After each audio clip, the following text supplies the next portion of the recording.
with only one sentence, that is sentence of death. তাহলে কি রাজাকারের নাতিপুতিরা পাবে?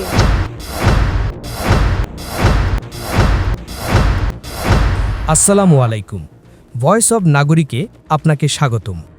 আজ আমরা আলোচনা করব ট্রাইব্যুনাল কি, কিভাবে কাজ করে, ইতিহাস ও অদ্যকন্ত, এবং শেখ হাসিনার মৃত্যুদণ্ড আদেশকে ট্রাইব্যুনালের আলোকে বিশ্লেষণ করব। সবকিছু জানতে হলে ভিডিওটি শেষ পর্যন্ত দেখুন। বাংলাদেশের বিচার ব্যবস্থায় একটি গুরুত্বপূর্ণ শব্দ হল ট্রাইব্যুনাল। সাধারণ আদালতের পাশাপাশি বিশেষ ধরনের মামলার বিচার দ্রুততার সঙ্গে করতে এই ট্রাইব্যুনাল গঠিত হয়ে থাকে। কিন্তু অনেক সাধারণ মানুষই জানেন না ট্রাইব্যুনাল আসলে কি, কিভাবে পরিচালিত হয় এবং এর ইতিহাস কোথায়। আজকের এই প্রতিবেদনে তুলে ধরা হলো সেই সব তথ্য। ট্রাইব্যুনাল কি? ট্রাইব্যুনাল হলো একটি বিশেষায়িত আদালত যেখানে সাধারণ আদালতের তুলনায় ভিন্ন ধরনের বা বিশেষ গুরুত্বের মামলাগুলো বিচার করা হয়। সাধারণত সন্ত্রাসবিরোধী মামলা, দুর্নীতি দমন, শ্রম আদালত সংক্রান্ত মামলা, আন্তর্জাতিক মানবাধিকারবিরোধী অপরাধ, সাইবার ক্রাইম, কর বা আয়কর বিরোধ, বিশেষ অপরাধ বা বিশেষ ক্ষমতা আইন সম্পর্কিত মামলা ইত্যাদি ক্ষেত্রগুলোতে ট্রাইব্যুনাল গঠন করা হয়। ট্রাইব্যুনাল সাধারণ আদালতের মতোই বিচারিক ক্ষমতা রাখে, তবে এর বিচার প্রক্রিয়া তুলনামূলক দ্রুত এবং নির্দিষ্ট আইন দ্বারা পরিচালিত হয়। ট্রাইব্যুনাল হলো বিশেষায়িত আদালত যা সাধারণ আদালতের সীমার বাইরে বিশেষ ধরনের মামলাগুলোর বিচার পরিচালনা করে। এছাড়াও রাজনৈতিক অপরাধ, রাষ্ট্রীয় ভঙ্গি, দুর্নীতি ইত্যাদির ক্ষেত্রে গঠিত হয়। ট্রাইব্যুনালের কাঠামো ও প্রক্রিয়া নির্ধারিত থাকে সংশ্লিষ্ট আইন দ্বারা এবং প্রায় দ্রুত বিচার ব্যবস্থার লক্ষ্য থাকে, বিশেষ করে যখন মামলাটি জাতীয় নিরাপত্তা বা জনতাকে গভীরভাবে প্রভাবিত করেছে। ট্রাইব্যুনালের ইতিহাস কোথা থেকে শুরু? স্বাধীনতার পর দেশ পুনর্গঠন এবং যুদ্ধাপরাধের বিচার, এই দুটি কারণে ট্রাইব্যুনাল ব্যবস্থার গুরুত্ব বাড়ে। প্রথম দিকে কয়েকটি বিশেষ আদালত থাকলেও পরবর্তীতে তা আইনগতভাবে শক্তিশালী রূপ পায়। 2010 আন্তর্জাতিক অপরাধ ট্রাইব্যুনাল বা আইসিটি গঠন। বাংলাদেশের ইতিহাসে সবচেয়ে আলোচিত ট্রাইব্যুনাল হল আন্তর্জাতিক অপরাধ ট্রাইব্যুনাল, যেখানে 1971 সালের অপরাধের বিচার হয়েছে।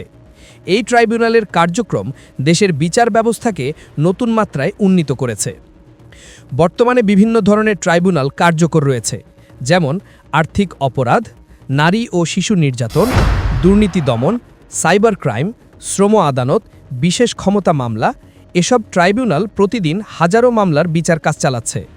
বাংলাদেশের ট্রাইব্যুনাল ব্যবস্থার একটি গুরুত্বপূর্ণ দৃষ্টান্ত হল ইন্টারন্যাশনাল ক্রাইমস ট্রাইব্যুনাল বা আইসিটি, যা 1971 সালের যুদ্ধাপরাধ মোকাবিলার জন্য গঠিত হয়েছিল। কিন্তু সাম্প্রতিক বছরগুলোতে আইসিটি বা সমমনা ট্রাইব্যুনালগুলি নতুন ধরনের বিচার বিষয়ক মামলায় ব্যবহৃত হচ্ছে। ট্রাইব্যুনালের মাধ্যমে বিচার দেওয়া হলে সাধারণ আদালতের চেয়ে বিশেষ প্রক্রিয়া প্রয়োগ করা যায়, যেমন দ্রুত শুনানি, বিশেষ সাক্ষী, নির্দিষ্ট আইনগত অধিকার ইত্যাদি। ট্রাইব্যুনাল কিভাবে কাজ করে? মামলা গ্রহণ ও চার্জ গঠন। প্রথমে বিশেষ অপরাধ বা মামলাটি ট্রাইব্যুনালে গ্রহণ করা হয়। তদন্ত সংস্থা চার্জশিট দিলে ট্রাইব্যুনাল তা যাচাই করে চার্জ গঠন করে। সাক্ষ্য গ্রহণ। ট্রাইব্যুনাল আদালতে মামলা চলাকালীন বিভিন্ন সাক্ষীর জবানবন্দি নেওয়া হয়। এখানে অভিযোগকারী, সাক্ষী, বিশেষজ্ঞ ও তদন্ত কর্মকর্তার বক্তব্য শোনা হয়। প্রমাণ সংগ্রহ, অডিও বা ভিডিও রেকর্ড, দলিল, বিশেষজ্ঞ রিপোর্ট ইত্যাদি। আইনজীবীদের যুক্তিতর্ক। বিশেষ ট্রাইব্যুনালে রাষ্ট্রপক্ষ বা প্রসিকিউশন ও বিবাদী পক্ষ যুক্তিতর্ক উপস্থাপন করে। এটি মামলার গুরুত্বপূর্ণ ধাপ। রায় ও সিদ্ধান্ত। বিচারক বা বিচারপতির প্যানেল সিদ্ধান্ত নেয়। সব যুক্তিতর্ক ও তথ্য প্রমাণ পর্যালোচনার পর ট্রাইব্যুনাল রায় ঘোষণা করে, জেল, জরিমানা, মৃত্যুদণ্ড ইত্যাদি। উচ্চ আদালতে আপিলের সুযোগ থাকতে পারে, নির্ভর করে আইন ও প্রক্রিয়ার ওপর। কেন ট্রাইব্যুনাল প্রয়োজন? বাংলাদেশের আদালতগুলোতে মামলার সংখ্যা বেশি হয় সাধারণ আদালত অনেক সময় দ্রুত বিচার করতে পারে না। তাই দ্রুত বিচার, বিশেষায়িত আইন প্রয়োগ, জটিল ও গুরুত্বপূর্ণ মামলার স্বাধীন প্রক্রিয়া, ক্ষতিগ্রস্তদের দ্রুত ন্যায় বিচার নিশ্চিত, এই লক্ষ্যেই ট্রাইব্যুনাল অপরিহার্য। শেখ হাসিনার মৃত্যুদণ্ড আদেশ ট্রাইব্যুনালের আলোকে বিশ্লেষণ। ঘটনা ও প্রেক্ষাপট, তারিখ ও সিদ্ধান্ত। 17 নভেম্বর 2025-এ ঢাকার ইন্টারন্যাশনাল ক্রাইমস ট্রাইব্যুনাল বা আইসিটি 1 শেখ হাসিনাকে মৃত্যুদণ্ড দেয়। ট্রাইব্যুনাল তাকে অভিযুক্ত করে মূল দণ্ড, তাকে আক্রমণের নির্দেশ, হত্যা ও অপরাধ প্রতিরোধ করতে ব্যর্থতার দায়ে দোষী সাব্যস্ত করা হয়েছে। রায়ে বলা হয়েছে কিছু ক্ষেত্রে মৃত্যুদণ্ড। সাক্ষ্য ও প্রমাণ: ট্রাইব্যুনাল তার বিরুদ্ধে যুক্তি দিয়েছে যে তিনি ছাত্র জনতার প্রতিবাদ দমন করার জন্য হেলিকপ্টার, ড্রোন ও মারকাস্ত্র সরবরাহ করার নির্দেশ দিয়েছিলেন। এছাড়াও আদালতে একটি 453 পাতার রায় পড়া হয়েছে যা বিস্তারিতভাবে তার ব্যবস্থাপনা, নির্দেশ ও দায়ভার ব্যাখ্যা করে। প্রতিক্রিয়া: শেখ হাসিনা বলেন প্রক্রিয়াটি রাজনৈতিকভাবে প্ররোচিত এবং এটি রিগড ট্রাইব্যুনাল বলে সমালোচনা করেন। আইসিটির প্রধান প্রসিকিউটর মোহাম্মদ তাজুল ইসলাম বলছেন এই রায় দেখায় যে বাংলাদেশ আন্তর্জাতিক মানদণ্ড বজায় রেখে বিচার করতে সক্ষম। অন্যদিকে বিএনপি নেতা সালাউদ্দিন আহমেদ এই দণ্ডকে ন্যায়ের বাস্তবায়ন হিসেবে দেখছেন এবং বলেছেন কোনো শাসক যতই শক্তিশালী হোক বিচার এড়িয়ে যেতে পারে না।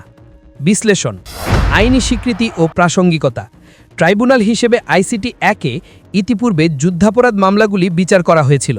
এখন একই ধরনের ট্রাইব্যুনাল ব্যবহৃত হচ্ছে সাম্প্রতিক উত্থান ও রাজনৈতিক সংঘর্ষের জন্য।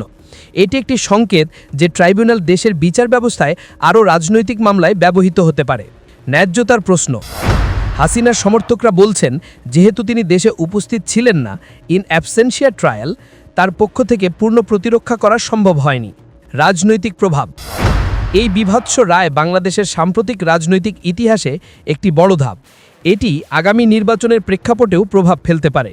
আন্তর্জাতিক দৃষ্টিকোণ: প্রসিকিউটররা রায়কে আন্তর্জাতিক আইনগত মানদণ্ডের সঙ্গে সামঞ্জস্যপূর্ণ বলছেন, যা একটি বড় মনস্তাত্ত্বিক ও কূটনৈতিক মেসেজ দেয় যে বাংলাদেশের বিচার ব্যবস্থা স্বাধীন ও শক্তিশালী। তবে সমালোচকরা বলছেন আন্তর্জাতিক পর্যায়ে এই বিচারকে রাজনৈতিক প্রতিহিংসা হিসেবেও দেখা যেতে পারে। সামাজিক প্রভাব: সাধারণ জনগণের মধ্যে প্রতিক্রিয়া মিশ্র। কিছু মানুষের জন্য এটি শেষ পর্যন্ত ন্যায় বিজয়, আবার অন্যদের জন্য এটি রাজনৈতিক হত্যা বা অপর্যাপ্ত প্রক্রিয়া হিসেবে দেখা হচ্ছে। এমন রায়ের পরে দেশে স্থিতিশীলতা বজায় রাখা একটি বড় চ্যালেঞ্জ হতে পারে। ভবিষ্যৎ দৃষ্টিভঙ্গি: ট্রাইব্যুনালের মাধ্যমে শেখ হাসিনার মৃত্যুদণ্ড একজন প্রাক্তন প্রধানমন্ত্রী এবং শক্তিশালী রাজনৈতিক ব্যক্তিত্ব হিসেবে বিরল ও নাটকীয় ঘটনা। এই রায় সাধারণ বিচার ব্যবস্থার চেয়ে বিশিষ্ট প্রক্রিয়া ও আইনগত প্রজ্ঞাকে ব্যবহার করেছে এবং এটি রাজনৈতিক ও সামাজিক দৃষ্টিকোণ থেকে বিশাল প্রভাব রাখে। যেহেতু বিচার রাজনৈতিকভাবে সংবেদনশীল, আগামী দিনে এর পরিণতি, উদাহরণস্বরূপ আপিল, নির্বাসন, আন্তর্জাতিক প্রতিক্রিয়া খুব জরুরি হবে। জনগণের আস্থা বজায় রাখতে ও সামাজিক অস্থিরতা এড়াতে ট্রাইব্যুনাল ও সরকারের জন্য স্বচ্ছতা ও আইনগত সমর্থন অপরিহার্য হবে।